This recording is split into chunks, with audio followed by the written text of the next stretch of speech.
Sanibonani bakwethu. Njengoba ke benishilo ukuthi kumele ngenze ivideo. Ngithi ke nami angize kini ngizonitshela. Kuyiqiniso ukuthi si withdrawile icase izolo nama lawyers ami.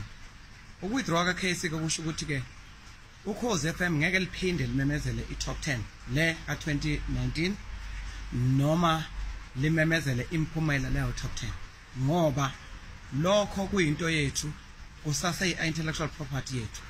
Thina si withdrawe ngoba sasibavimba ukuthi bangamemezeli intellectual property yethu bamemezele okwabo okungama chart shows njengoba bahlale benza ngomgqibelo.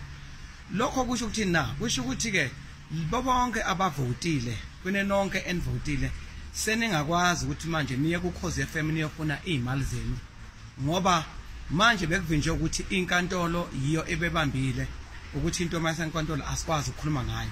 Kusho ukuthi nofuna ukubuza umbuzo kusengawubuza Ukhozini manje nofuna imali yakho sengayifuna imali yethu yakhe kanti nathi futhi sifuna imali yethu ke njengoba si withdrawile sizobe sesulisuka ke Ukhozi imali engaphezulu ka 15 million ukuthi ibhadale wonke ama damages kusuka ngo2016 kuze kube manje. Ngakho ke sithi i song of the year ebenibheka ukuthi izomenyezelwa noma Ukhozi FM angeke kwenzeke lokho. Umuntu ozokwenza lokho ayemoyeni afike memezele iTop 10 siyobe sesimsiwa in his personal capacity.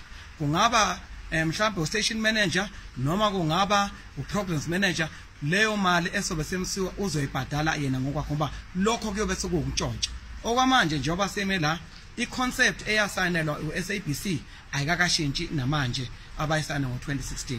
Ngakho ke lokho kusese intellectual property. Kodwa ke nina balandeli labuthanda umculo seningakwazi ukuya kuSABC niyofuna imali enzevoda. Kodwa ukuthi iTop 10 nezokhwashwa cha sisazoyivala kuze kufike ukuthi ke abantu bakhulume nathi okuyilungelo lethu njengoba kwi intellectual property ya Mike and On Productions.